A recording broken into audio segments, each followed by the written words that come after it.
Olá para você ligado nas redes sociais da Mais Comunicação Integrada, eu sou Igor Lopes, aqui do meu lado está Vanessa Paliosi e começa mais um Pode Mais, né Vanessa? Isso aí, hoje num ambiente diferente novamente, né, uma presença ilustre que já nos colocou no chinelo de chegada, né? É verdade. A gente já foi quase que voltamos para trocar o look do dia. Eu de casaco, um casaco peludo, tá frio hoje aqui na nossa gravação, a Vanessa também com frio.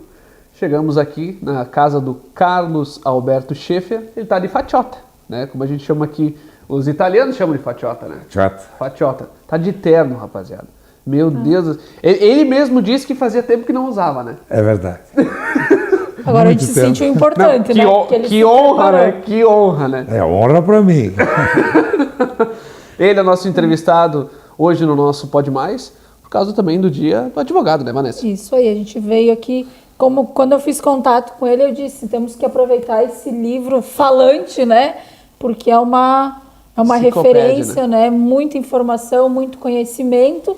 E, claro, a gente não só vai falar da vida profissional dele, mas também da vida pessoal, de todo o envolvimento com a comunidade, que a ficha é extensa. Muito, muito. Bom, dá para ver aqui no fundo, né? Quantos livros, né? A gente já viu...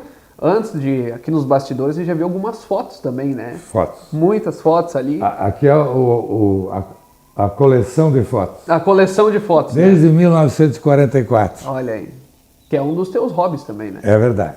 Bom, pra gente começar então a nossa entrevista, o nosso bate-papo, bem tranquilo, bem informal aí com a nossa enciclopédia encantadense, né?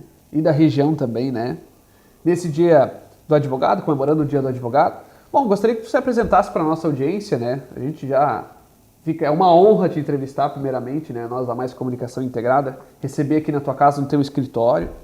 E você apresentasse, dissesse teu nome, a tua idade, casado, filhos, aquela coisa toda. Em primeiro lugar, eu quero agradecer a gentileza de vocês de virem aqui me entrevistar. Meu nome é Carlos Alberto Schaeffer, sou advogado. Nasci em 1944, junho, no dia 5, e estamos aqui, à disposição de vocês, agradecendo mais uma vez essa oportunidade que vocês me dão. Casado? Casado, 3 filhos, Fernando, Rafael e Maurício. Fernando é advogado, trabalha no meu escritório lá em Lajeado. O Rafael é dentista, trabalha em Bento, e o Maurício é biomédico, trabalha em Porto Alegre. E a patroa? A patroa está aposentada, professora, me ajudou muito na vida. É uma mulher que certamente fez com que a minha família fosse o que ela é hoje, pelo trabalho dela, pelo esforço dela, a quem eu agradeço muito. Quantos anos de casado aí? Nós casamos em julho de 1970. Deve ser o quê? 50 anos? 50 anos. 50 anos. 50 anos. Bom, isso podemos chamar de Cali, que eu acho que como todo mundo mais conhece, mais prático, né?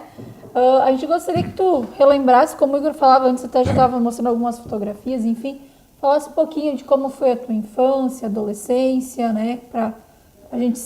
Voltando às origens. Quando eu tinha 1 ano e 4 meses, eu já caminhava, tem fotos que vocês viram, eu brincando com bola na praça, fui atacado de poliomielite. No início o médico me tratou como se fosse uma gripe forte, mas no dia seguinte a minha avó constatou que eu não ficava sentado, não caminhava mais. E disseram, olha, isso não é gripe, isso é paralisia infantil, se chamavam na época. Chamaram o médico e constataram que sim. Fizeram uma junta médica e constataram que eu tinha sido atacado pela poliomielite. E daí para frente,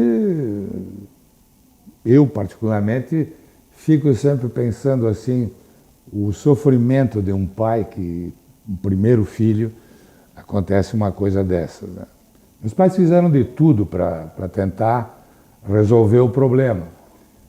Até coisas ridículas eles faziam.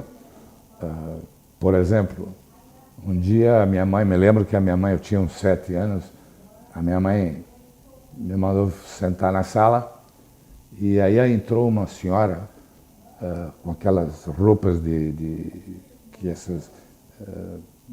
aquelas roupas largas, baiana, uma coisa assim, e dançava lá, e arrodeava, e fumava charuto, cuspia no chão. E a minha mãe me olhava, e eu olhava para minha mãe era toda chegada em limpeza, era uma mulher que resolveria o problema. Sujou tudo lá, mas não resolveu nada. Um dia, meu pai me mandou tirar a roupa, me botaram num bucho de boi, cheio.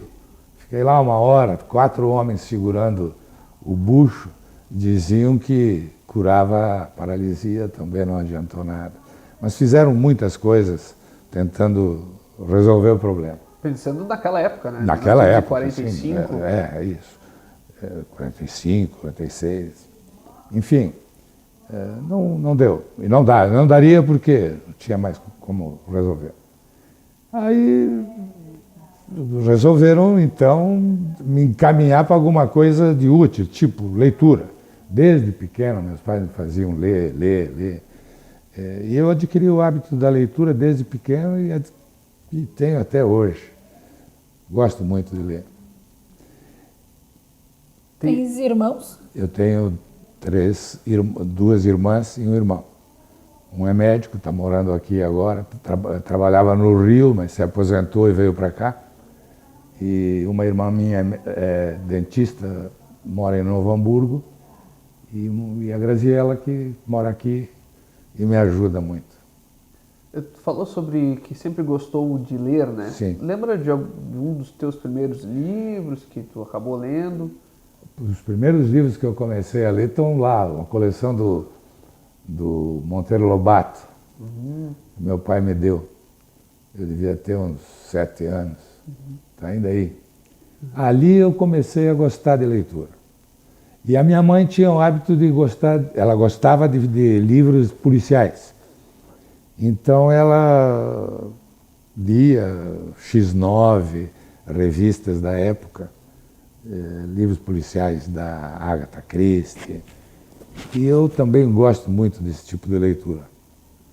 Dizem que é uma leitura de baixo nível, mas é legal, eu gosto. E hoje em dia o que tu gosta de ler? Hoje em dia eu estou lendo o quê? Dostoiévski, esses dias estava lendo um conto dele. Esses escritores clássicos.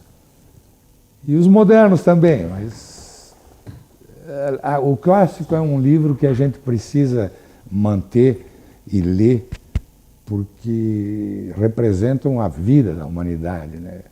Pega um conto, as histórias dos livros do Dostoiévski, por exemplo, são fantásticos, né?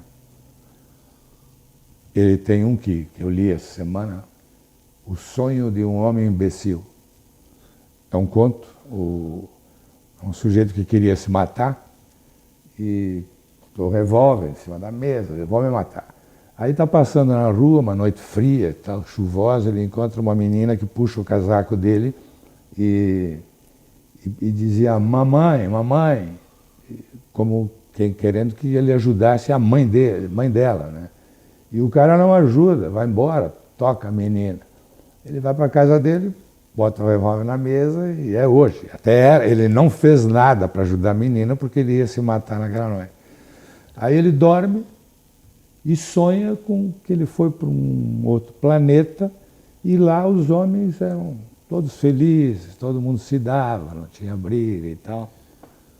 Lá pelas tantas ele começa a contar como é que era o mundo onde vivia. E acaba estragando o mundo belo e feliz onde ele estava. E volta, acorda do sonho, né? E aí ele passa a querer, pensando, nunca mais vou achar a menina. Ele queria ajudar a menina, mas não adiantava mais. Uma coisa legal. E o que ele conta daquele mundo imaginário dele é o que a gente idealizaria para o nosso aqui. Então ele sai de um mundo conturbado e vai para um mundo feliz e com o que ele conta ele acaba estragando aquele mundo feliz. é um livro que foi escrito em 1877, se não me engano. Já faz tempo. E continuamos nessa aí. Continua atual, né? Exatamente. Esses escritores aí são fantásticos. E assim, até pegando esse gancho, assim, voltando ali para a questão pessoal também, da tua condição, né, Segalho? Tipo, foi praticamente desde o início da tua vida. E como é que foi para ti lidar com isso na adolescência? Nunca tive problema. Enfim? Nunca tive problema. Até esses dias me contaram uma história, dois amigos estavam conversando sobre mim e contaram uma história de que nós jogávamos bolinha na praça. Naquele tempo a praça era de terra, né? E aí diz que eu joguei, eles falando lá, depois me contaram, eu joguei a bolinha, a bolinha rodou 5 metros e um deles foi lá buscar. E eu disse que não, gritei, não, o cara parou. Por quê? O que houve? Eu vou buscar minha bolinha. Eu tinha uns 10 anos. Aí eu digo, puxa, então eu não me lembrava disso, desde aquela época eu resolvi que eu tinha que fazer alguma coisa, né? Eu poderia ter sido um cara recalcado, bêbado, todo perturbado por causa disso, mas eu decidi que não, eu tinha que ir atrás da minha vida e resolver os meus problemas. Ou se vitimizar, na verdade. Exatamente. Né? Se eu fico me vitimizando, não vai dar nada, né, tia? E desde pequeno, então, eu cheguei à conclusão que eu estava nessa aí, de resolver os meus problemas. E consegui. Eu não tenho problemas, nunca tive. Meus amigos nunca me descriminalizaram. Eu jogava futebol, eu era goleiro. E o combinado era que a bola que passasse acima da minha mão levantada não valia. Então eu era o goleiro que chutava uma bola e eu atacava. Se subia, não valia. E assim também foi a minha vida. Nunca tive problema, nunca. E questão de... Foste à faculdade, né? Sim. Na faculdade também não teve nenhum problema? Nunca tive problema. Na faculdade até era bom porque eu tinha um Mustang naquela época lá. Só tinha 2 no estado, era um sucesso. Quando eu chegava na faculdade era um sucesso aquele carrão lá, vermelho. Tinha aquela música do Roberto Carlos que falava num carro vermelho, no Mustang. Nunca tive problema. Graças a Deus. Resolvi. E consegui. Me formei meus filhos. Tu tem qual formação? Quais formações? De faculdade. Eu de Direito, o Fernando de Direito, né? O Rafael Dentista e o Maurício Bioquímico. Muito bem. E de onde que veio, assim, esse teu interesse, enfim, pelo direito, né? Meu pai queria que eu fosse juiz. E eu, desde os 7, 8 anos, eu li esses livros policiais da minha mãe, eu queria ser advogado. Então, eu acho que foi a única vez que eu desobedeci ao meu pai. Ele achava que eu tinha que ser juiz. E eu virei advogado. Mas não me arrependo, não. Não me arrependo. Gostei da profissão. Hoje eu já parei, mas gostava muito da profissão. E na leitura de livros comuns, a gente pode usar muitos assuntos e fatos assim na própria profissão, no próprio processo, né? Então, deu para viver profissionalmente bem até um certo tempo. São quantos anos de profissão? Eu me formei em 71, antes da... Calcula aí, Igor, que eu gosto de português. 71, então vamos dizer que é 31 anos? Não, 31 não, 51 anos. Eu acho que é por aí. É uma vida. É uma vida. Pessoal, me perdoa aí, professor de matemática, qualquer coisa, qualquer erro. Perdoe-nos, tá? A gente está sem a maquininha. Isso, a gente está acostumado já, sem prática, né? Tem que... Tá no celular, tá fazendo a conta ali, né? Então perdoa. Né? Estudou no Scalabrini, né, Vanessa? Não? Eu me lembro quando eu era... Perdão aí. Antes do ginásio. O ginásio, eu nunca gostei de matemática. E precisava de uma nota alta na época para entrar tinha que fazer o exame de admissão para entrar para o ginásio. Aí eu fui lá falar com a professora de matemática, eu digo, irmã, eu quero ser advogado, a senhora sabe que eu quero ser advogado, olha minhas notas em francês, inglês, latim, português, tudo nota boa, matemática não. Então tu vem estudar comigo aqui um mês. E aí me ensinou o teorema de Pitágoras, aquelas coisas lá que tu nunca mais olhou na vida. Isso né? aí, exatamente. O pi, tá? E casualmente caiu tudo aquilo ali na prova, né? Consegui passar. Olha aí. Eu dizia para ela, quando eu me formar advogado, se eu precisar de fazer cálculos, eu vou contratar um contador, um cara especializado naquele assunto que a gente estaria tratando no momento, né? E é isso aí que eu acho. Tu tem uma tendência para alguma coisa, não adianta tu querer ser matemático se não gosta de matemática, né? Então sempre teve um prazer então na leitura na Sim, parte de isso aí. humanas, o pessoal fala, né? Parte de humanas, né? É, exatamente. Isso aí eu sempre adorei. Gosto muito. Sempre foste encantadense? Sim, nasci aqui e continuo vivendo aqui. Em quais escolas frequentou? Frequentei o Colégio das Freiras, o ginásio Madre Margarida na época. Depois me formei em contador e fui professor no ginásio, no próprio colégio esse que era de contabilidade, História Econômica do Brasil. Depois eu lecionei francês no ginásio estadual. E era vice-diretor, a quem estava afeta os cuidados da administração ali dos alunos. Me lembro que naquele tempo, quando faltava um professor na sala de aula, era uma festa, né? Aquele barulhão todo no colégio. Até hoje. É assim. Eu batia com a muleta numa porta de ferro que tinha lá 3 vezes. Pá, pá, pá. Silenciava o colégio. E era um tempo bom, onde eles respeitavam os professores, né? Hoje eu acho que está meio bagunçado. Hoje está difícil. E nessa tua caminhada, né, seu Cali, já aproveitando esse gancho, né, envolvimento na educação, enfim, mas tu também esteve envolvido em outras frentes da comunidade. Tu considera isso também como herança do teu pai? Sim, meu pai era um homem que trabalhou muito pela comunidade. Inclusive isso aconteceu comigo. Tudo que é ato daquele tempo lá que fazia era meu pai, né? Inclusive ele recebeu uma homenagem quando fundaram o Hospital Santa Terezinha. Ele só não fez a primeira ata, todas as outras foram feitas por ele. E o meu pai era o secretário da cidade. Quando eu fiquei adulto, fui convidado pelo prefeito Adilar Bertual para ser secretário de administração. Naquele tempo era o prefeito e eu, e tinha diretor de obra e subprefeitos na cidade. Então eu era o segundo homem em termos de poder, vamos dizer assim, da administração. E aí começou essa mania também de me convidar para ser secretário de tudo. Eu era secretário do Clube Comercial, do Lions, enfim, da Câmara de Vereadores, né? Na Câmara, por exemplo, todos os projetos que eu fazia, antes de encaminhar, eu chamava os vereadores e lia para eles, olha, é isso aqui e tal, explicava. Alguma modificação que tivesse que ser feita, se falava ali, eu já fazia, e isso no tempo de bater a máquina, né?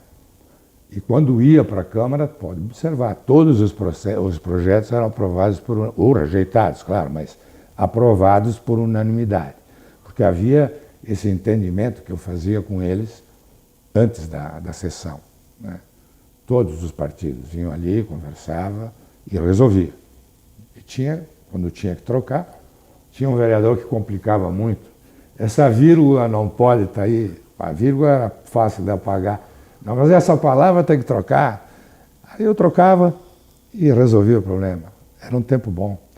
E secretariava todas essas entidades. Clube Comercial, por exemplo. Fui secretário desde o começo até o fim, até a inauguração, né?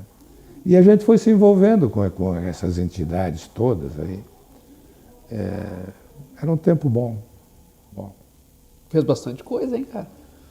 Quebramos o galho aí. Olha aí, meu Deus do céu. O Faterco. A Faterco também, eu fui o primeiro secretário da Faterco e eu acho que eu fiquei secretário lá desde a fundação, né? Umas 3 ou 4 vezes. Me lembro, foi difícil aquilo ali. Tinha um pastor alemão que vinha aqui e trouxe dinheiro da Alemanha. E depois houve um desentendimento ali e tal, e o homem foi embora e cortou a verba. Aí nós tivemos que começar a continuar para terminar com recursos das prefeituras da região. Complicou, mas conseguimos fazer na época, né?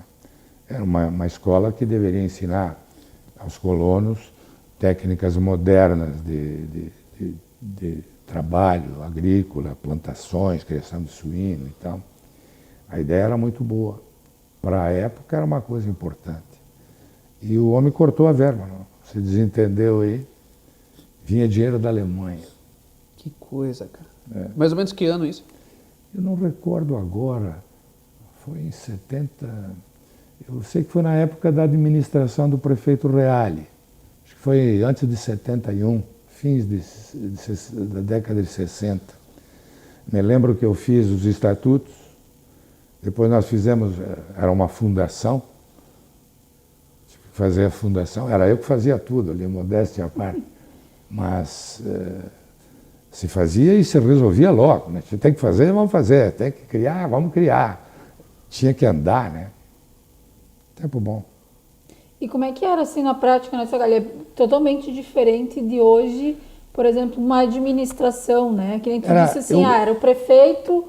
Tu, né, como Sim. secretário, enfim. O Adilar Bertual, por exemplo, foi prefeito. Eu tinha 24 anos. Era um garotão para a época.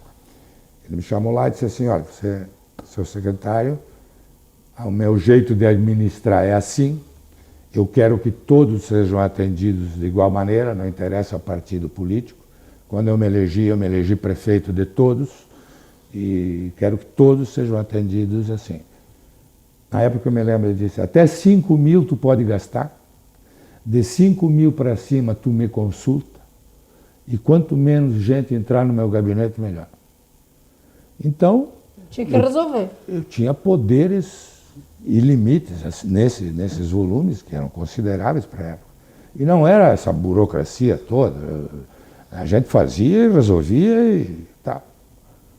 Até eu me lembro que aí que eu aprendi, por exemplo, quando eu evitava a entrada de pessoas, obviamente com jeito e tal, tinha gente que queria falar com ele. Digo, olha, aí o fulano quer falar contigo.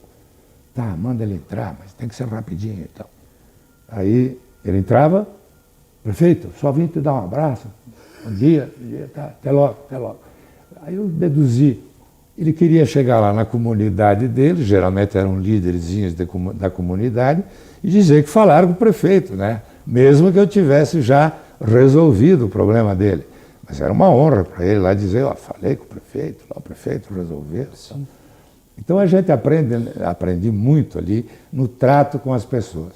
Eu olhava nos olhos do cara, o cara começava a falar, eu já sabia o que estava acontecendo ou ia acontecer ali. Foi um tempo de muita aprendizagem. E o bom era que tu mandava. Isso é bom, né? Eu tinha uma ordem de serviço, um bloquinho. Eu dava a ordem, trocar a lâmpada, rua, com cópia. Sexta-feira eu me reunia com eles para saber se tinham trocado e tal. Eu botava ok lá no meu bloco. Né? Tu resolvia, não tinha essas burocracias. Muito bom.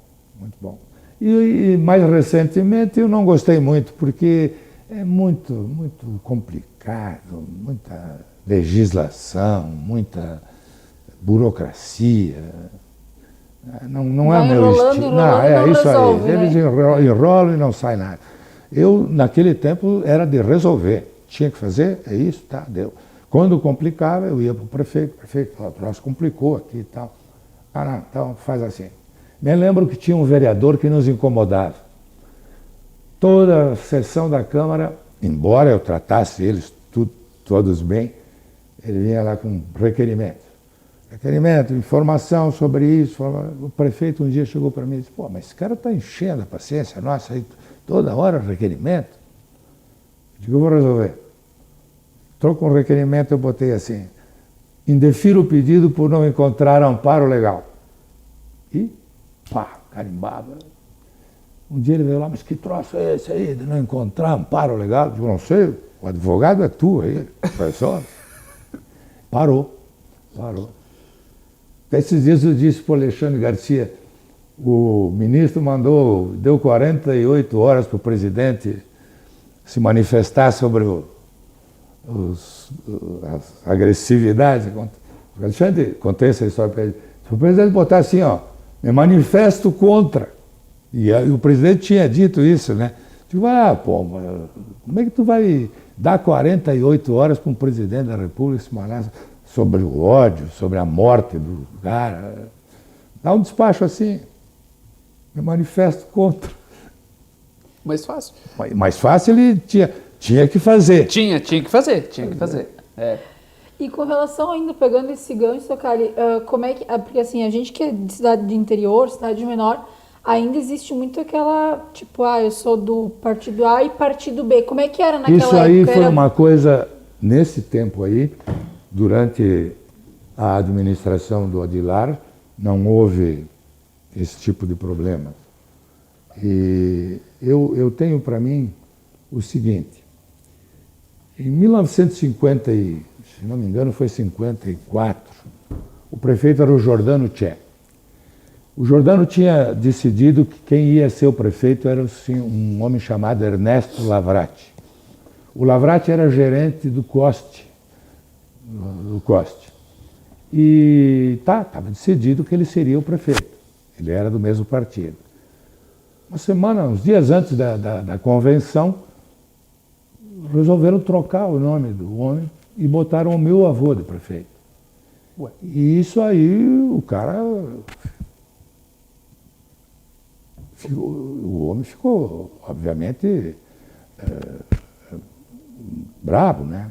Entrou num outro partido e ganhou a eleição. Então eu fui pesquisar isso aí, não entendi bem ainda por que houve essa troca de candidatos 1 ou 2 dias antes da convenção. Isso aí para mim criou uma divisão na comunidade muito forte. Então ficou um lado, PTB na época, contra, e o PSD, ambos um contra o outro. E a divisão essa prejudicou, no meu entender, muito a cidade Encantada. Essa divisão era assim, quando um ganhava, o outro não investia nada, e vice-versa. Levou anos, muitos anos. Lamentável, né? Porque o partido ganhou. Como o Adilar me dizia, eu sou prefeito de todos, não tem mais partido aqui, né? Devia ser assim. Mas aconteceu. E é uma cultura que a gente nota até hoje, não só em nível municipal, né? Mas... Sim, mas aqui foi ferrenho, aqui a coisa era violenta. A divisão era total, né? Criou um ódio de um lado contra o outro, brigas de família, né? No caso aí, nós éramos, por exemplo, muito amigos da família Sangalli. E o meu avô, o Miguel Preto, que foi o candidato na época que lançaram, eram compadres. E quando aconteceu essa troca, o Lavrati foi lá pedir para o seu Guerino Sangalli se ele apoiava ele disse, olha, não posso, eu sou compadre do Miguel, né? E os filhos dele disseram, não, pai, tu prometeu, quando ele veio aqui antes, tu disse que votaria nele, porque ele era do mesmo partido, agora tu tem que cumprir a palavra. E aí o seu Guerino honrou a palavra que tinha dado primeiro para o Lavrati, né? Muitos anos depois, e rompeu, as famílias, nós nos visitávamos na época, eu era criança, mas o meu pai ia na casa deles, comer churrasco e tal. Muitos anos depois, um dia eu cheguei em casa, meu pai estava chorando, lágrimas. O que houve, pai? Tu não sabe quem veio me visitar hoje? Quem? Seu Guerino Sangalli. Nós fizemos as pazes, e o velho estava chorando, porque tinha feito as pazes com um amigo dele de 30 anos atrás. foi assim, divisão de famílias, uma pena. Mas que bom que no final eles se acertaram. Acertaram. E voltando agora falando de advocacia, né? Como surgiu, então, a Schaefer Advogados? Tu sendo fundador, né? Quando eu estava no terceiro ano, 68, acho que era o terceiro ano, eu trabalhava na prefeitura, na administração do Real, era secretário. Aí um dia eu disse para o meu pai assim, pô, pai, eu gostaria de trabalhar no escritório de advocacia e tal. Ele fala com fulano aí, um advogado da época. Fui falar com o cara, ele me disse assim, eu quero 100 mil, não sei o que lá. A biblioteca é minha e tudo que nós ganhar é meio a meio. E quem vai trabalhar é tu, porque eu não quero fazer mais nada. Pô, 100 mil na época era um monte de dinheiro, né? E, obviamente, não topei. Um dia eu estou trabalhando na prefeitura, me ligaram do fórum e disseram que o promotor queria falar comigo. O promotor era o doutor Albano Malman. Aí fui lá, marcamos hora, fui lá e disse, olha, estou querendo abrir um escritório de advocacia, já tenho lugar, tal, e quero que tu seja meu sócio. Eu digo, putz, se o cara pediu 100 mil lá, o promotor na época ele era um homem importante, respeitadíssimo. Se o cara me pediu 100 mil, quanto é que ele vai me pedir para mim ser sócio dele? Aí eu digo, tá, mas como é que funciona? Quanto o senhor quer? Não, não quero nada, vamos ser sócios, meio a meio. Que ano tu tá? Estou no terceiro. Tá, então compramos tudo a meio, tu no terceiro ganha 30%, no quarto 40% e no quinto 50%. E aí, fechamos. Fui para casa, falei com o pai, não, vamos fazer e tal. E fizemos o escritório, abrimos o escritório. Ali na frente da Chevrolet, onde tem uma verduraria ali hoje. E esse homem era muito inteligente, muito culto. E eu aprendi muito com ele. O cara respeitadíssimo e tal. E fomos crescendo. Nós criamos um tipo de assessoria para empresas. Na época não existia. E foi bom. Anos depois ele tinha que ser promovido e estava recusando promoções. Ele foi para Lajeado e algum tempo depois dividimos o escritório e tal. E algum tempo depois ele me ligou, olha, não estou aguentando sozinho aqui, vem para cá. E aí acertamos de novo a nossa sociedade lá. E o escritório está até hoje lá, no mesmo lugar, onde o prédio até da viúva dele. E o Fernando está lá até hoje, no mesmo lugar. Então, desde 68, começamos em 68. Mas aí depois acabou ficando mais sobre a tua gestão, assim. Quando ele faleceu? Isso. Sim, quando ele faleceu. Ele morreu num acidente de avião. Adorava avião.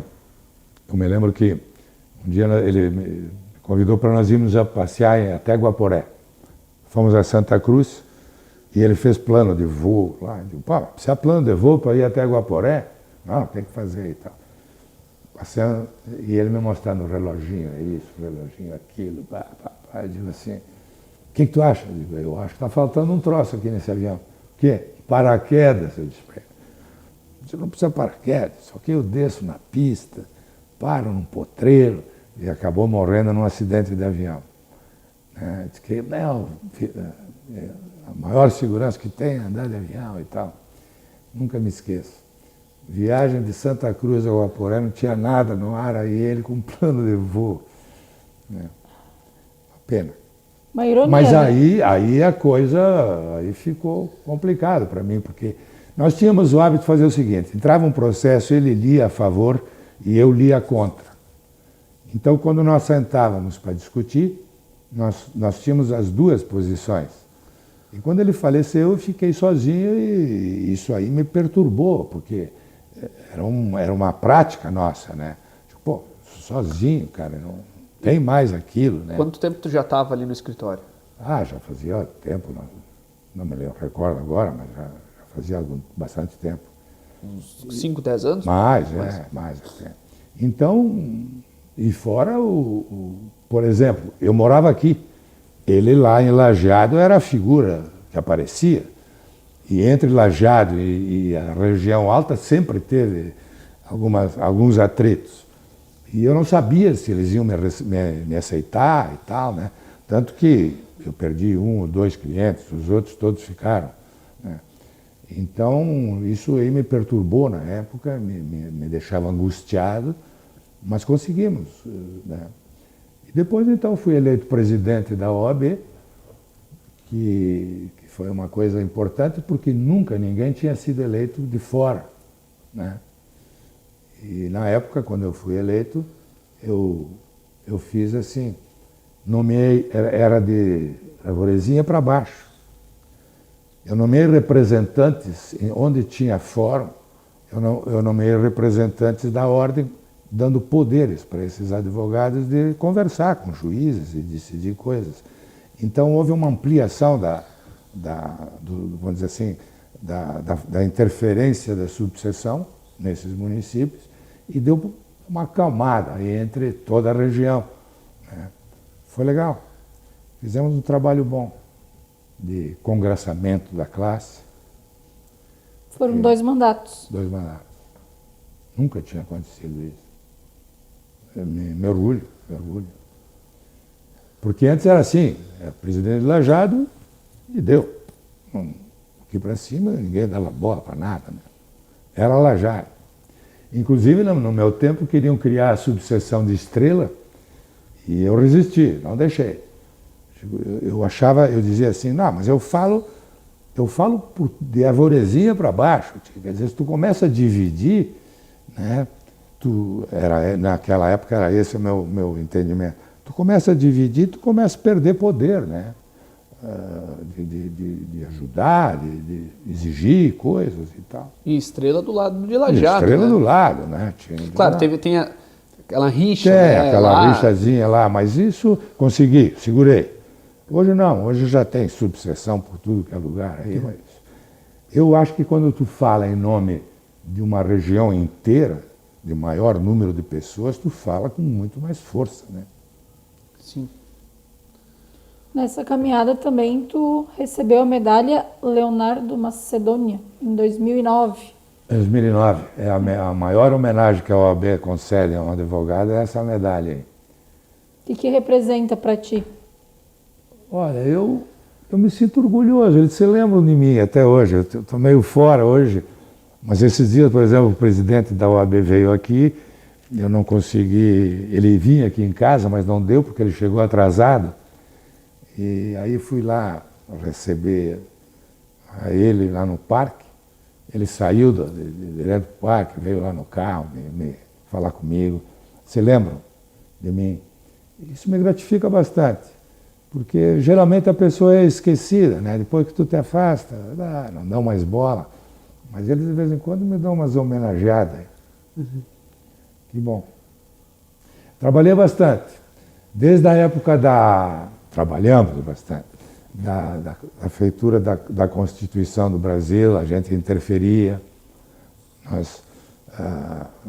O presidente regional nos convidava para discussões. A gente sempre participei, né? Desde lá, então, a gente tem essa ligação com a ordem. Fui membro do Tribunal de Ética da ordem, que é uma coisa interessante, importante também. É um tribunal que julga os advogados, e com câmaras, né? Então, numa delas eu também participava. Foi legal. Sempre de fatiota. Sempre de fatiota. Ultimamente é que eu não estou usando. A minha mulher ficou emocionada hoje. E por que seu Cali? Por que Cali? Não sei por quê. Quem colocou esse apelido? Não sei, desde pequeno. Parece que Cali em alemão quer dizer Carlinhos, ou uma coisa assim. Não sei. Imaginei que tivesse uma coisa com alemão. Imaginei. Mas o meu pai era um alemão que não falava nada de alemão. Mas desde pequeno, Cali ficou. Não me importa. E o seu Cali tem uma paixão e um hobby de guardar fotografias e documentos, né? Tem. A gente já viu aqui Aí. quadros, livros. Bom, dá pra perceber no nosso cenário, no cenário aqui da casa lá dele. Lá está né? o meu avô, meu bisavô. Eram fotos que estavam lá na prefeitura, como eles fizeram um novo painel, eles deram para a família as fotos velhas. Eu pendurei aí. Gostava muito do meu avô. Meu avô era uma figura, caçador. E no tempo que ele caçava, ele me convidava de noite para encher os cartuchos. Eu tinha uma maquininha, ele reutilizava os cartuchos. Fumava palheiro. E era eu que fazia o palheiro para ele. Esmagar o fumo, enrolar na palha. Acho que foi daí que eu adquiri o hábito de fumar, porque meu pai não fumava. Eu pensei, eu vou perguntar. Não vou perguntar, mas que bom que ele já falou. A gente tava se segurando para perguntar já, né? Foi dele, porque o pai não fumava. Mas era uma grande figura. Esse aí é que dizia para mim, assim, falava em alguma coisa de investir e tal. Ele dizia, terra não dobra. Aí um dia eu disse, pô, o que quer dizer terra não dobra? Eu disse, não dobra, se tu tem uma área de terra, tu vai vendendo pedaços, ela só diminui, ele disse. Terra não dobra. Que barbaridade. Gente boa. E dentro disso também, né, seu Carlos, tu teve 2 livros que foram publicados, né? Não, um publicado. O outro são lembranças minhas que eu não vou publicar, porque eu fiz para mim e para os meus filhos. Eu critico algumas pessoas aí e tal, e não estou afim de brigar com ninguém depois de velho. Só registrei. E como é que veio assim essa inspiração? Faz o que te tempo. motiva, né? O que Mas eu faço diário, né? No fim do ano eu imprimo meus diários. E eu vinha escrevendo a minha história, o que eu fiz, o que meu pai fez. Depois eu vou mostrar para vocês. O meu avô, né? O meu avô foi prefeito. Tem coisas que ele fez que ninguém sabe que ele fez. Por exemplo, o calçamento na rua Júlio de Castilhos foi ele que fez. E na época, o primeiro, né? Então eu registrei coisas que eles fizeram e depois as que eu fiz. Porque se perde, né? As coisas se perdem. Não há um hábito aqui de se guardar a história. Isso que vocês estão fazendo eu acho que é uma coisa muito legal, né? Para as pessoas saberem como foi, como era. Documentos, por exemplo. Eu tinha, no tempo que eu fui secretário, eu guardei portarias, decretos e leis desde 1938. Tudo em pastas, encapadas com plástico da mesma cor, com o ano. Tu tem toque? Hã? Tem toque? Toque o quê? A doença aquela? O senso de organização muito forte. Isso sim. Tem.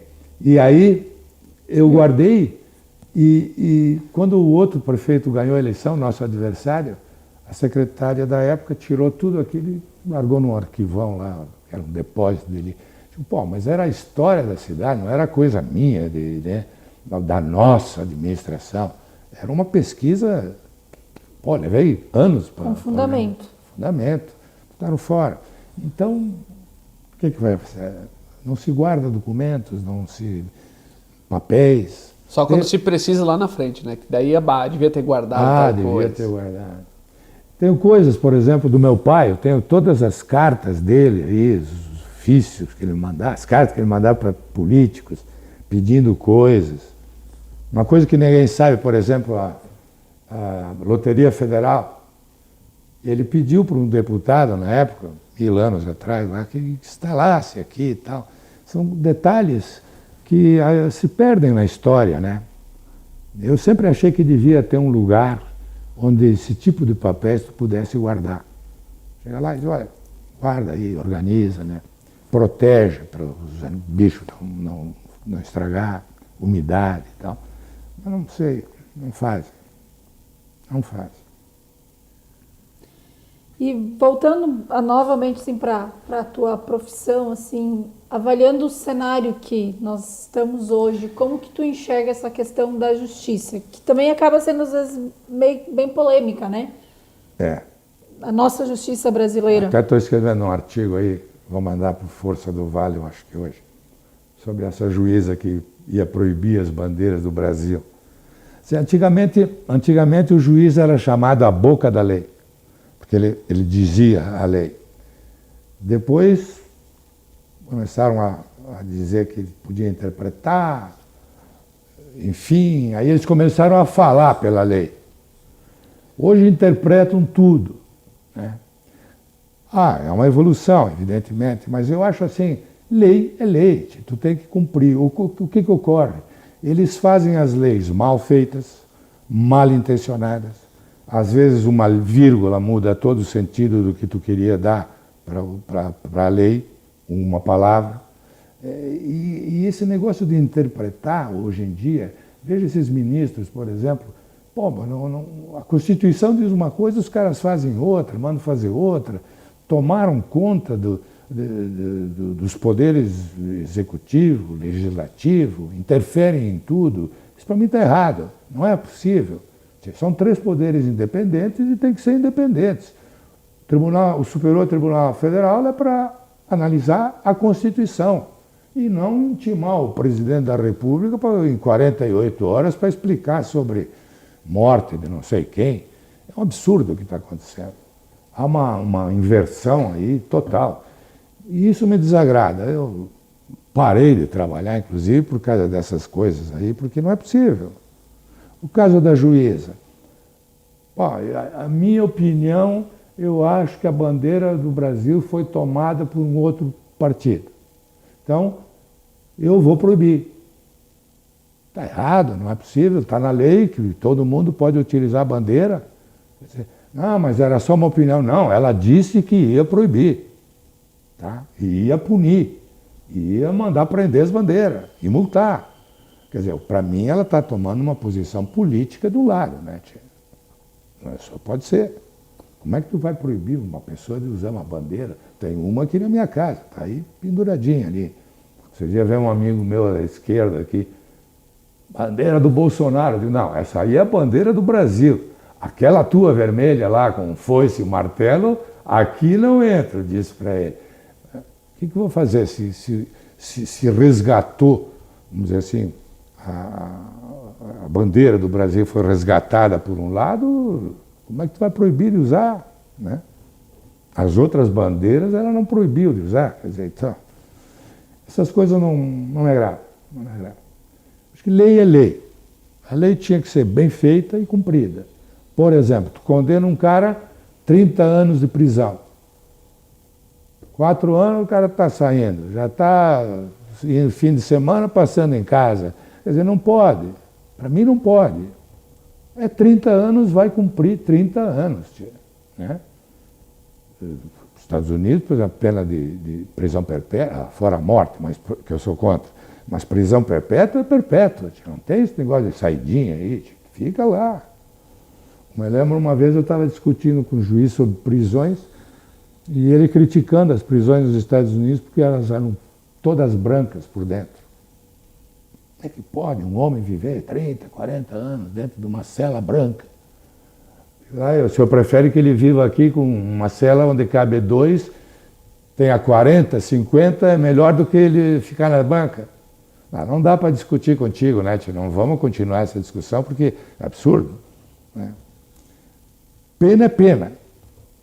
E não tem esse negócio de ressocialização. Sou contra. Crime é crime, a intensidade do crime tem que ser punida com a lei correspondente. Tu já viu a maioria dos criminosos, aliás, nem são ressocializados, porque não tem ressocialização nenhuma nesse presídio, é um absurdo. Tu bota lá 50, 60 presos num quadrado que cabe meia dúzia, é um absurdo. Acho que o cara tem que ter um pouco de dignidade ali também. Vai cumprir a tua pena, mas com certa dignidade, né? É assim. O Brasil é complicado. Muitas brechas, né? Assim, Muitas. Que acaba, que nem tu disse, lei é lei, mas antes mesmo de ser julgado já está se pensando quais as alternativas para escapar daquela... É bom para os advogados, né?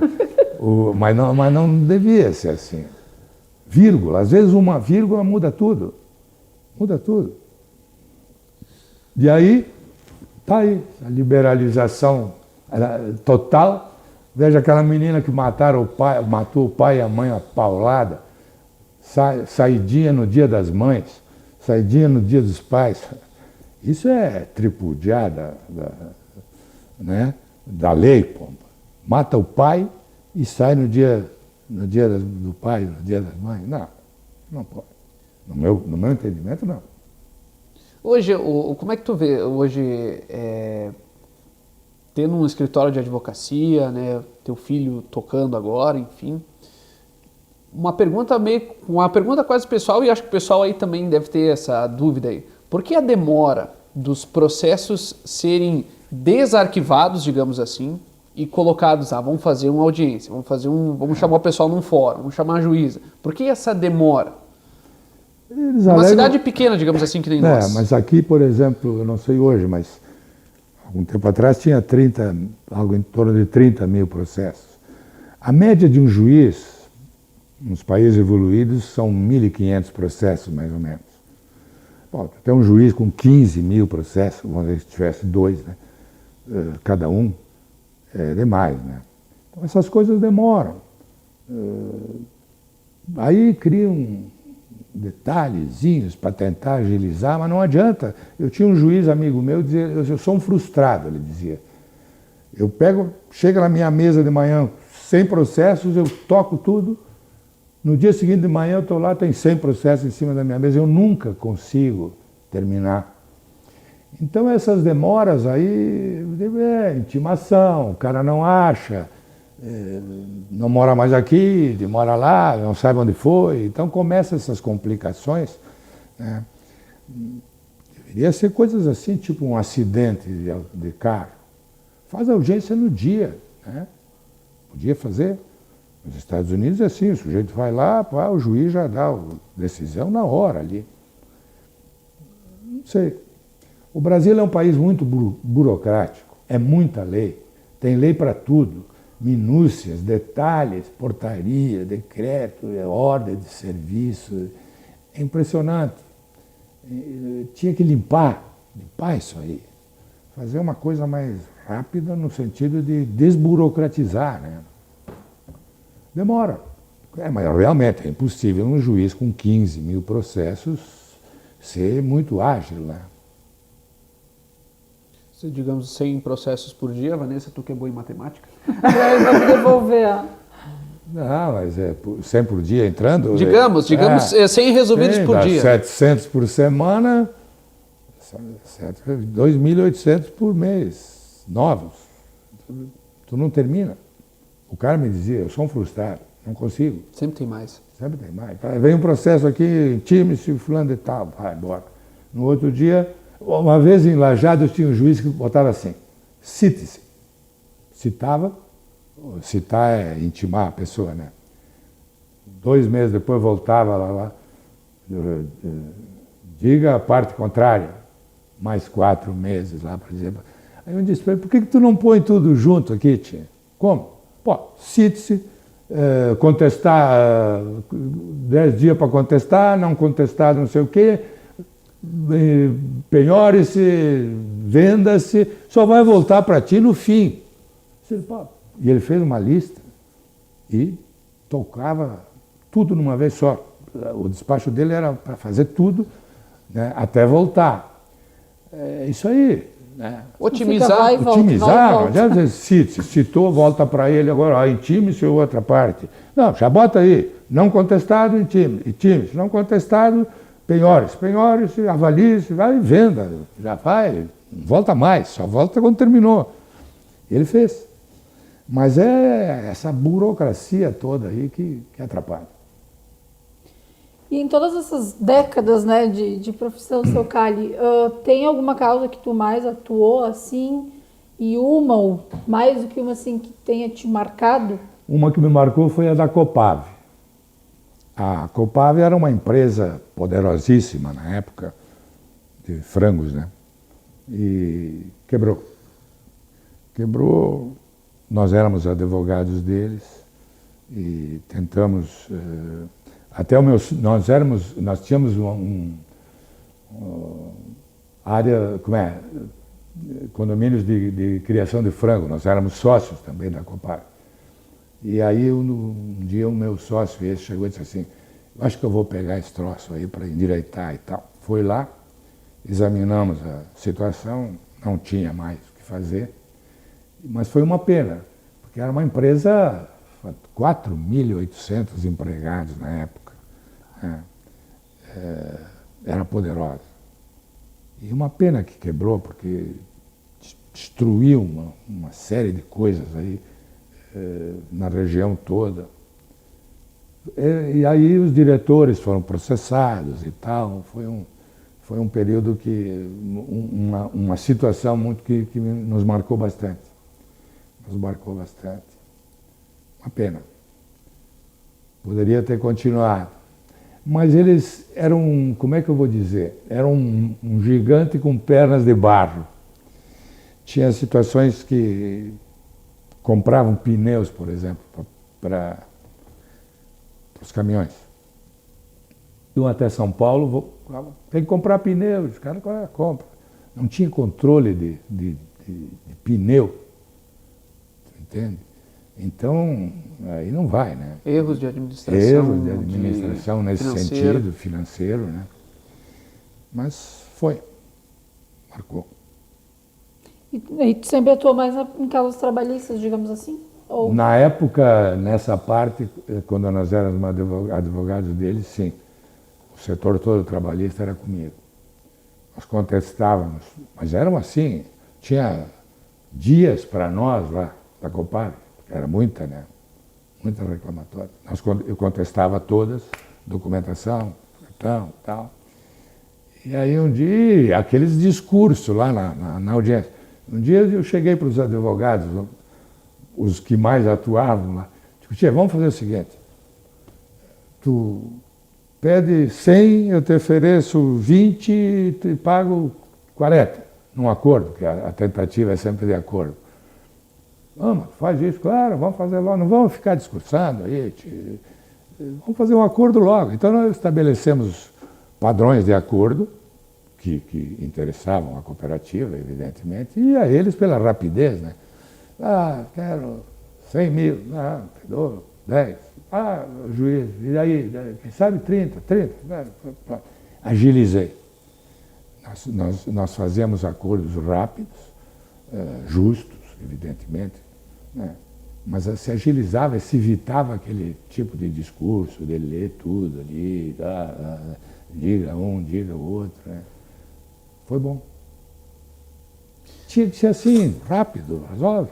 A tendência é fazer acordo, né, na Justiça do Trabalho. Então, já acerta antes, chega lá e já deu, terminou. Tinha 100, tipo por dia, 100 reclamatórias. Tem que ficar lá sentado e ouvindo o cara ler tudo lá, eu ler tudo que eu estou dizendo. Não, né? E a Justiça do Trabalho é ágil nesse sentido de acordos, né? Vendo a Justiça do Trabalho e a Justiça num todo, falando de causas trabalhistas, a Vanessa está com 29, vai fazer 29, né? Vai fazer 29 anos, vou fazer 23. A gente vai se aposentar um dia? Preocupação. Não, sabendo a tua opinião sobre isso, assim, o que tu acha hoje dessa questão? Veja, olha aqui, quando eu comecei a trabalhar, desde eu recolher, eu pagava o INSS sobre 20 salários. Pagar 20, tu te aposentar hoje com 20 salários é uma boa, né? Aí começaram a baixar, estão baixando e vão deixar num salário, por aí. E eu digo, era tão simples assim, 35 anos, vamos supor. Esse mês eu fui mal, eu pago sobre um salário. Mês que vem melhorou, eu pago sobre 3. Outro ganha dinheiro, pago sobre 20. Nos 35 anos, tu faz a média e dá uma média. É rapidíssimo para resolver o problema. Mas não, ficam criando essas leis, e baixa, e tira, e bota, não sei o quê. É a burocracia que atrapalha tudo. Tudo. paga sobre quanto tu quiser. Passou aqueles 35 anos, faz a média e deu. Né? Seria tão simples. Mas não, tudo é burocratizado, tudo é complicado. É caro aumentar um salário mínimo, por exemplo, o governo, eu não sei hoje, mas se tu aumentar R$1, é milhões de valores de gasto. Né? Mas, pô, toda a vida que estão com isso aí, né? Estabelece uma coisa fixa que você sabe que vai ser isso. Tu não sabe nunca o que vai acontecer. E assim é com, por exemplo, seguros de vida. Eu tinha seguros de vida que eu comecei a pagar quando meu filho nasceu, quando eu tinha 26 anos. Agora que eu fiquei velho, esses dias pura e simplesmente cancelaram. Né? Tu não tem confiança de dizer, vou me programar para que quando eu tiver 70 anos vai acontecer isso. Aqui não tem. Burocracia, complicações e coisas simples. Mas eu acho que deve pagar. Daqui a pouco muda. Vamos ter esperança. Não tem esperança, né, Vanessa? Não, até pela questão da saúde, né? Então, sim. porque tem um detalhe. Se tu disser assim, não vou pagar, eu vou aplicar esse dinheiro, tá? Tipo, sobra 1.000 aqui, em vez de pagar, eu vou comprar dólar, sei, botar na poupança. Quando tu tiver uns 30 mil, 40 mil, aí de repente tu diz, precisava trocar o carro. Tu vai lá e tira e troca. Isso aconteceu comigo. Tu não deixa lá. Tu trocou o Mustang? O Mustang troquei porque estava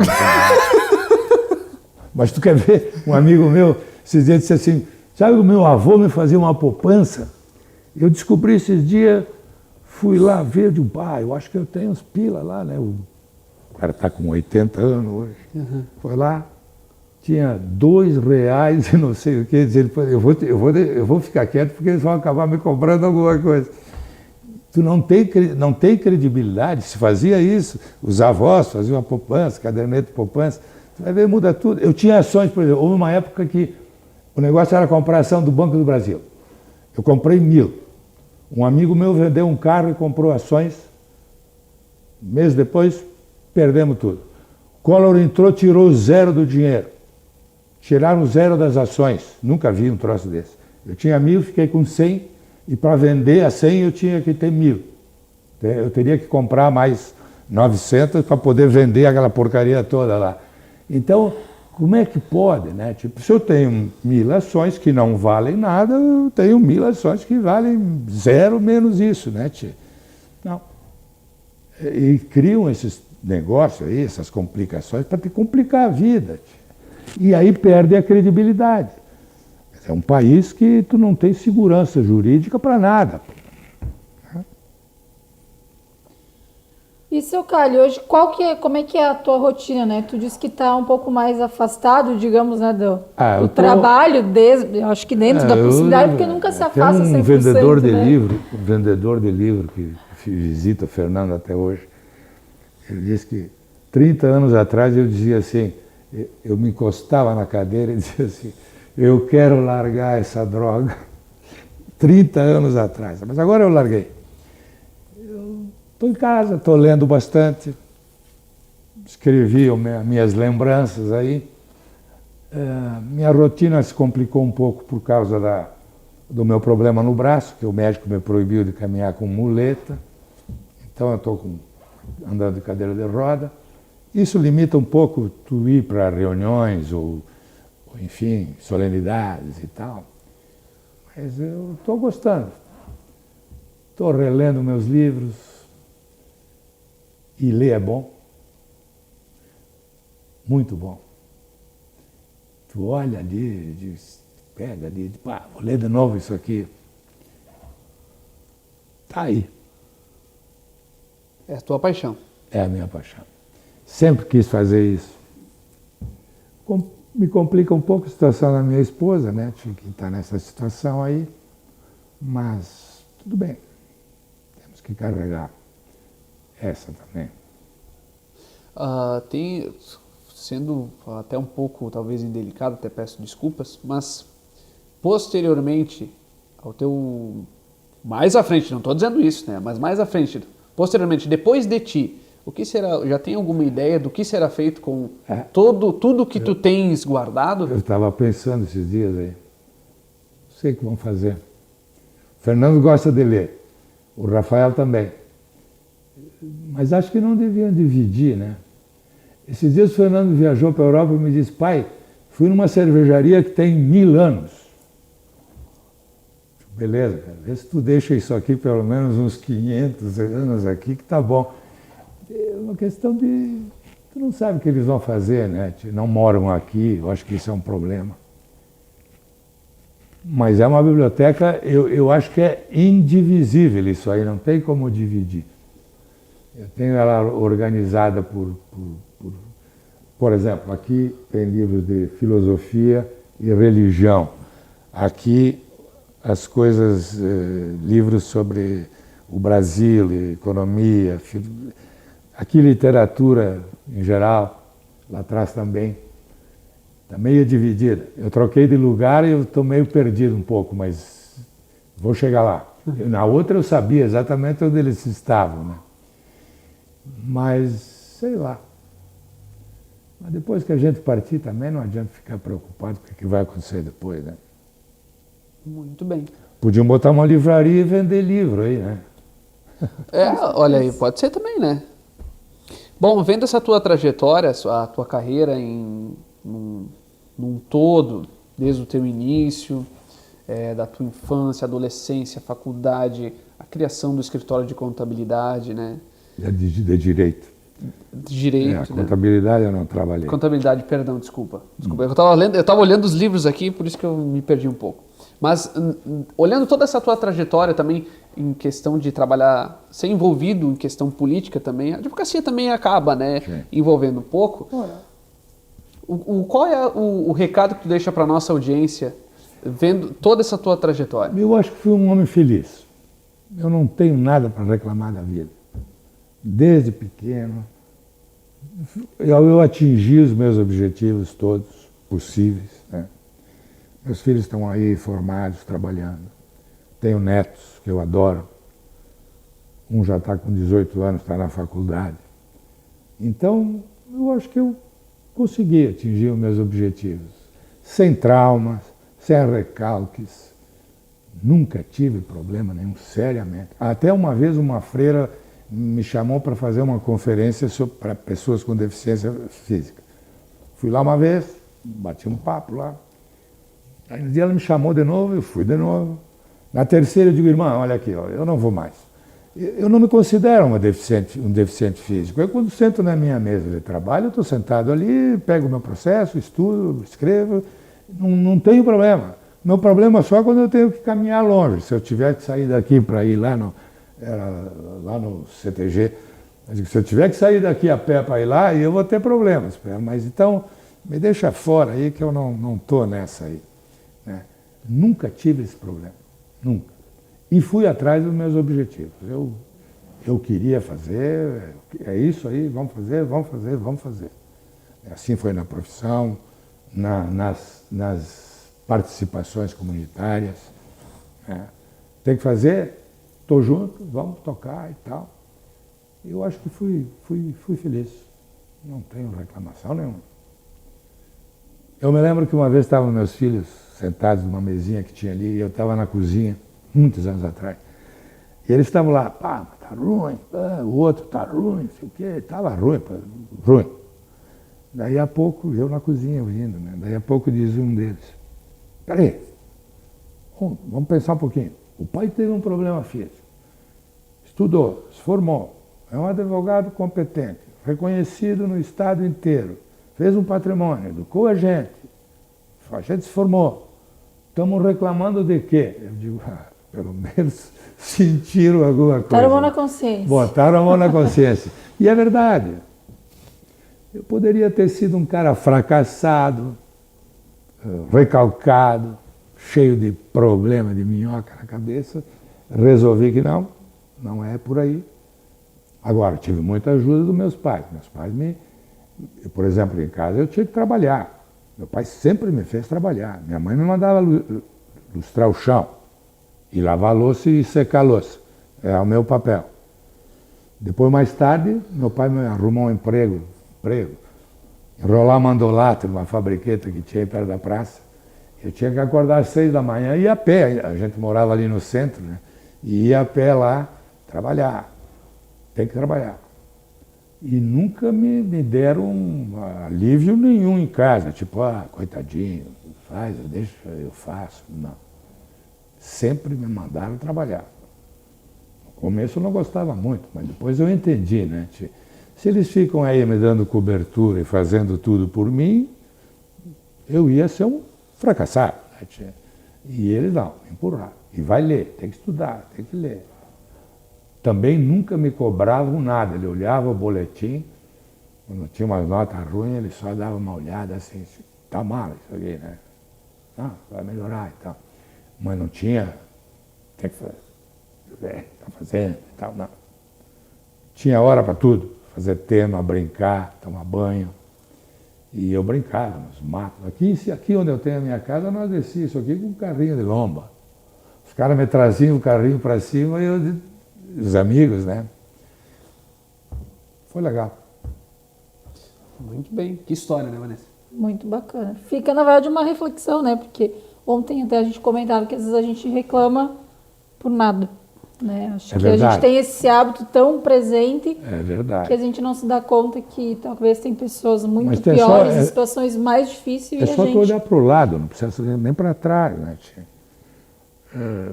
Esses dias eu disse para a senhora essa que cuida ali, tipo, eu achei que eu já tinha carregado a minha cruz, agora estou com mais essa. Diz ela, mas que cruz que o senhor carregou? Aí eu olhei para ela, disse ela, o senhor tem isso, tem aquilo, formado, o filho, está reclamando de quê? Tá, tem razão, é verdade. Né? É verdade. Vai olhar, gente no hospital. Essa aí, quando dizia alguma coisa, eu dizia para ela, vai lá no hospital e olha aqueles caras entubados, lá deitados numa cama, sofrendo, chorando, né? Passando problemas de verdade. Vai lá, fica lá meia hora.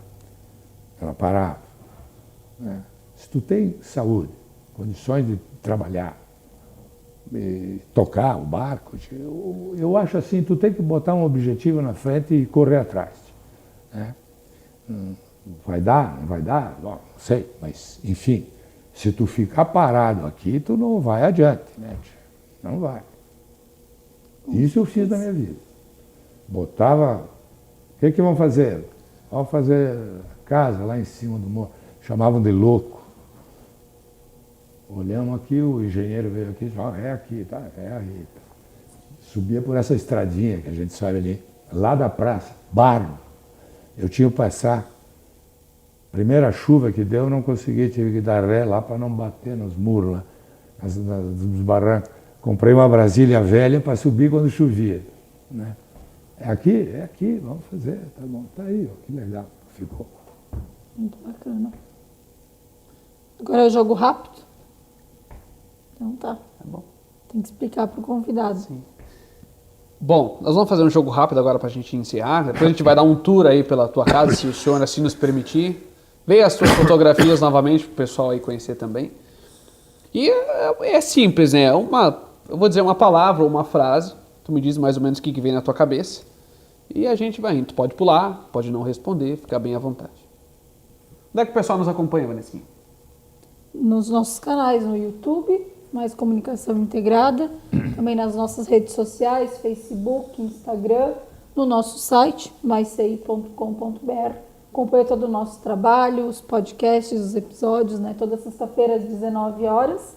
E tudo que a gente faz, tanto de impresso, rede social, pode interagir, mandar palpite, reclamar também, né? A gente aceita. Pode reclamar críticas. bastante. Vocês vão complicar a minha vida aí. Né? Não reclamar do convidado, tá? Reclamar de nós. Isso aí. Certo? Bom, vamos lá. Um time de futebol. Grêmio. Muito bem. Acompanha? Não. Não? É o gremista não praticante. Sim. Que nem eu. E especialmente por causa do técnico, eu não acompanho nada. Né? Uma fé. A fé em mim. Eu acredito no que eu quero fazer. Religiosidade? Não. Não. É ateu? Sim. Um medo. Ai, ai, ai. Medo de sofrer na hora da partida, vamos dizer assim. Uma saudade. Saudade. De amores não resolvidos. Uma alegria. Minha família, Maior conquista. meus filhos e meus netos. Um sonho. Sei, não tenho muitos sonhos. De continuar lendo meus livros aqui. Não, a essas alturas da vida não dá para sonhar muito mais. Né? Sonho em ter um Mustang de volta? ou Não. Não, isso não. Há muito gasto. A gasolina tá cara. É, tem isso também, né? Algo ou alguém que signifique muito para você. A minha mulher. Se você tivesse a oportunidade de falar com Carlos Alberto Schaeffer de 10, 20, 30 anos atrás, o que tu diria? Foi bom. Foi um bom tempo. Era bom. O problema que eu sinto é de ter perdido a força física. Apesar da minha limitação, aquela coisa de poder ir livremente e tal, mesmo que com muleta, isso me atrapalha um pouco. Eu me sinto um pouco limitado hoje naquilo de não ir, não poder ir. Complete a frase. Acordar todos os dias pela manhã é... Frio. Frio. Frio. Hoje, no inverno. Acordar cedo ou acordar tarde? 7h30, Todos os dias. todo dia. Algum hobby além das fotografias e guardar documentos? Não. É isso aí. A leitura para mim como é que eu dizer assim, insubstituível. Né? Se eu não ler, eu durmo lendo. Eu tenho que ler para dormir. Acordo, venho para cá, olho as notícias aí, pego o meu livrinho, fico lendo. Dou uma volta no pátio aí. Café ou chimarrão? Café. Campo ou cidade? Olha, se fosse para resolver mesmo, seria campo. Campo. Teria um projeto assim ou não? Na cabeça, sim, mas não tem mais tempo. Agricultura, pensa em algo nesse Não, sentido. mata, laguinhos, lagos, peixinho. Gosta de pescar? Não, Não gosta de pescar? só barulho. Só o barulho. É. Passarinho, essas coisas. Passarinho, isso aí. Agora, entre nós, assim, caçar, Não. Sabe, quando eu era pequeno, eu ia caçar com os amigos, nós íamos para cá, aqui em cima no morro. Nunca acertei em nenhum passarinho. Um dia nós fomos no rio, eu sentei lá, tinha um rabo de palha em cima da árvore, eu fiz uma roda aqui assim de pedrinha e atirava. O bicho só fazia assim com as asas. Nunca acertei num passarinho. Então, dou comida para eles aí. Ainda bem. Muito bem. Carlos Alberto Schaeffer, a gente agradece muito por nos receber na tua casa, no teu escritório, né, aqui. E a gente fica muito feliz em conhecer muito sobre a história de Encantado, a tua história, né. A gente sempre, quando tem algum convidado com, digamos assim, sendo direto, franco e grosso, né, com alguma deficiência ou alguma coisa, a gente já faz um pré-julgamento, né. E a gente vê que foi totalmente diferente daquilo que eu falando de mim, né, pensava. Que, ele vai falar sobre a superação, sobre isso. Não, ele não teve nada. Ele viveu a vida dele, não teve discriminação nenhuma. Que bom. Que bom, a gente fica muito feliz. E, claro, todas as honrarias que tu recebeste da OAB e outras também. Obrigado a vocês. Agradeço muito. Foi uma honra para mim. Até botei uma gravata. E estamos aí, né? Que honra, né? Meu Deus do céu. Se eu soubesse. Tu soubesse. Se eu soubesse, eu tinha colocado um smoking. Eu tinha alugado um, né, Vanessa? Meu Deus do céu. Na próxima a gente já sabe. Na próxima. Já fica com o convite, se o senhor aceitar, a gente vê uma próxima vez ainda. Então, show de bola. Obrigada pelo cafezinho também, seu Cali, né? Obrigado. Pela disponibilidade de sempre, não só hoje, mas sempre. e qualquer coisa a gente está às ordens. Eu também. Vamos conhecer um pouquinho o espaço aqui? Vamos, Pode vamos ser? lá. Então tá, vamos lá. Olha aqui, ó. Consegui de 44 a 84, num volume só. Meu pai e minha mãe. Aham. Eu era bonitinho, olha que coisa linda aí. Aqui.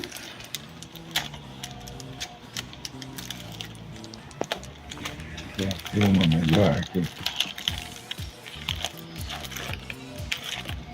Aqui quando eu jogava bola, ó, na praça.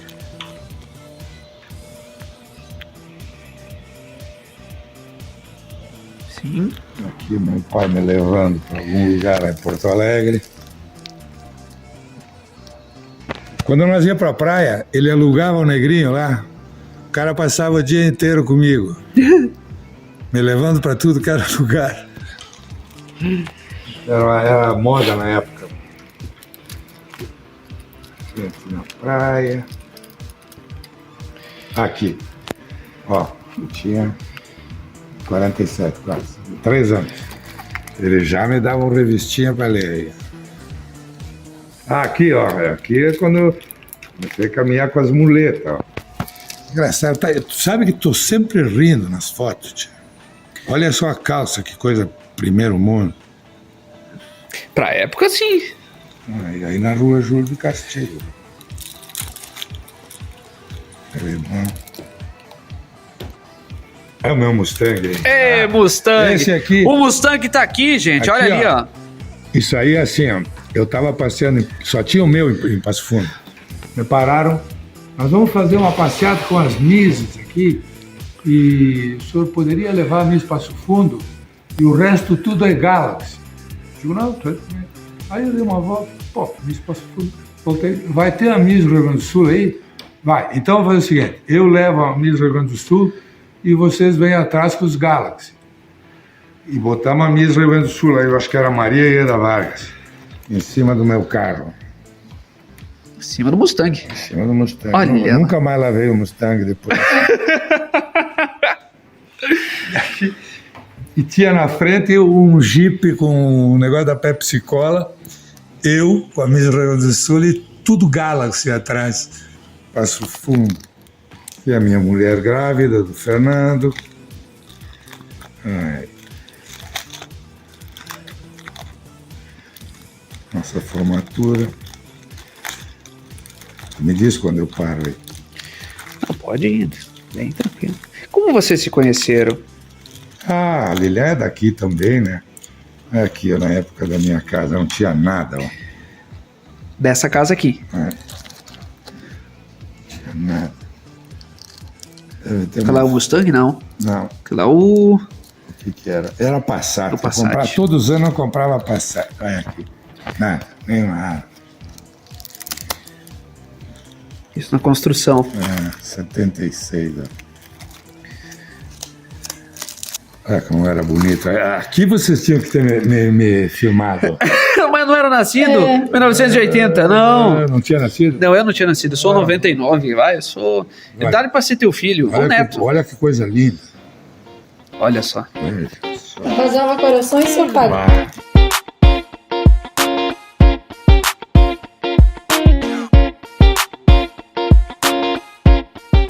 Um é para o Alexandre Garcia e o outro é para o meu, vai sobrar. Aqui eu fui botando cartas, fotos do meu avô, do meu pai. Esse é o que foi publicado. Não, Esse é o que não foi. esse que não foi. Quantas cópias tem desse? Uma. Esse Isso. sobrando agora? Isso. 4. Aqui tu passa a maior parte do tempo, então, do teu dia. Fica aqui na tua mesinha, tranquilo, tomando seu café. Antes do meio-dia, uma taça de vinho. Ah, importante. Muito bem. E podemos conhecer um pouco mais a tua casa, então?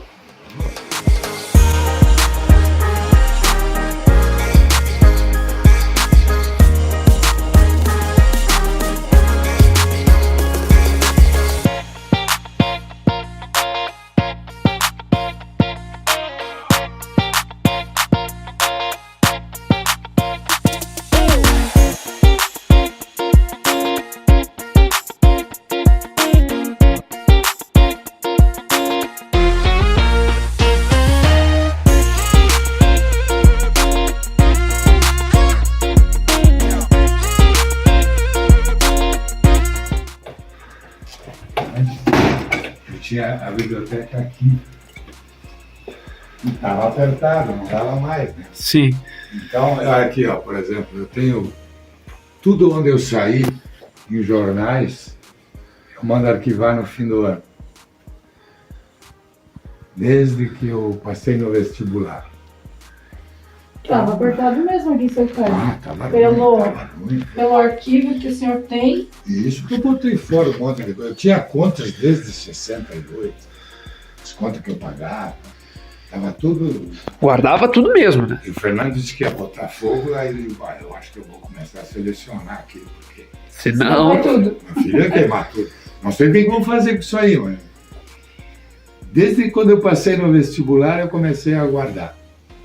Primeiro eu recortava do jornal e botava lá o opinião, tá? Aí um dia eu liguei para Porto Alegre, para a biblioteca pública, disseram, não, o senhor tem que guardar o jornal da semana, para confrontar fatos, né? Aí eu comecei a guardar os jornais. Então todo ano eu mando encadernar. É outra coisa que eles vão ter que botar fora daqui a pouco. Ah, mas é importante, é importante. Tava ruim aqui, muito. Tava apertado. Mas aqui tinha a vantagem da lareira, né, tio? Então eu vinha pra cá, sentava ali. Aqui tinha uma mesinha meia torta aí, mas não dava mais. Não tinha mais condição. Diz um comunista amigo meu que é a bandeira do Bolsonaro. Vamos dizer que seja. Vamos dizer que seja. E aqui o pessoal tá organizando também aqui a parte externa, né? A Lilian quer cortar todas as árvores para fazer lenha. Ai, ai, ai. Casinha pros netos. Lá eu fiz a casinha para os netos, já não uso mais. Um está com 18, já está na faculdade. Esta casinha você foi. Aqui. Vamos mostrar a nossa vista aqui, Igor. Vamos. A nossa não, né? Do seu Caio, mas que Nossa, dá pra apreciar. Quando eu comprei, me chamavam de louco. Olha hoje. Cidade toda aí.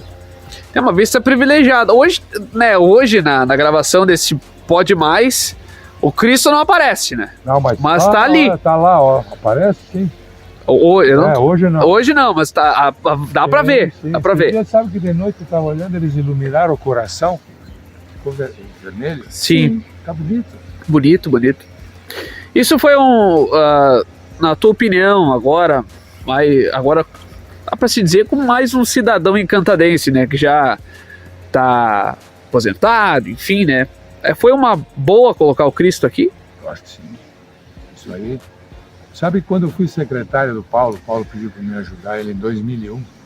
Eu trouxe um amigo, fiz amizade com um casal que fazia transporte de turismo nessa zona. Aí eu mostrei o Santo Sudário, a lagoa e tal. Ele disse assim, Santo Sudário, se tu me arrumar 3 milagres, eu te boto 50 ônibus aqui pro fim de semana. 2, diz ele, porque a empresa está no nome da minha mulher e eu vou vir aqui dizer que fui curado. 2 milagres. Eu falei com o Dino, digo, Dino, escreve um artigo aí, diz que não, mas é mentira. Pô, mas é tudo mentira, Dino. Pô, tu já viajou pra Europa, aquilo lá é frustração total.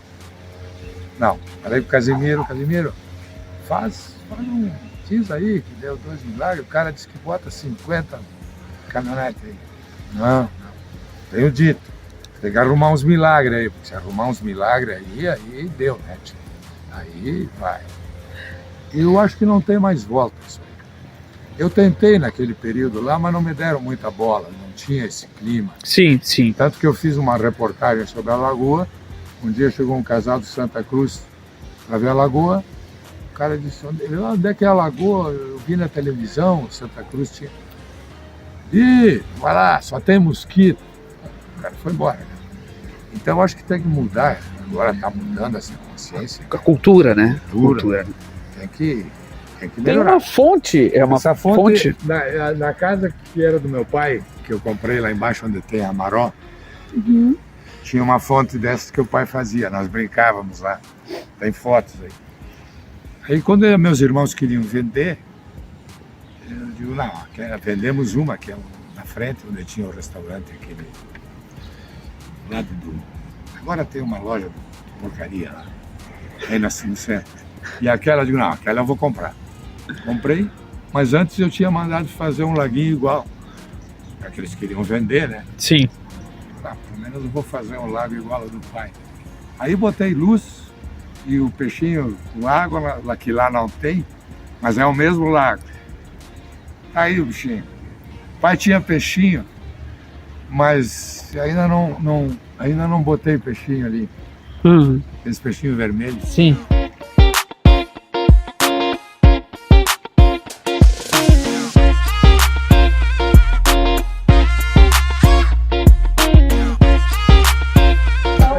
Muito obrigada mais uma vez. Eu que agradeço Gostamos vocês. de entrar um pouquinho mais na tua intimidade também, abrir as portas aí da tua casa. Espero que tenha saído bem, não sei como é que ficou. Não, com certeza o pessoal vai gostar, foi um bate-papo informal, bem bacana, a gente se sentiu em casa, né, Igor? Agradecemos o café novamente. Eu não sei se eu não disse besteira ali, pra vocês dar uma olhada. Tá tudo certo. E o pessoal, então, pode conferir, né, nas nossas redes sociais e, como sempre, a gente deixa o convite para toda sexta-feira ficar ligadinho com a gente, que a gente está sempre trazendo novos entrevistados. Se o pessoal tiver dica, quiser que a gente traga alguém especial, só mandar pra gente e ficar ligadinho nas redes sociais da Mais Comunicação Integrada. E obrigada, né? E a gente volta na próxima sexta, Igor. Isso aí. Abraço, seu Cali. Abraço. Obrigado. Obrigado a vocês.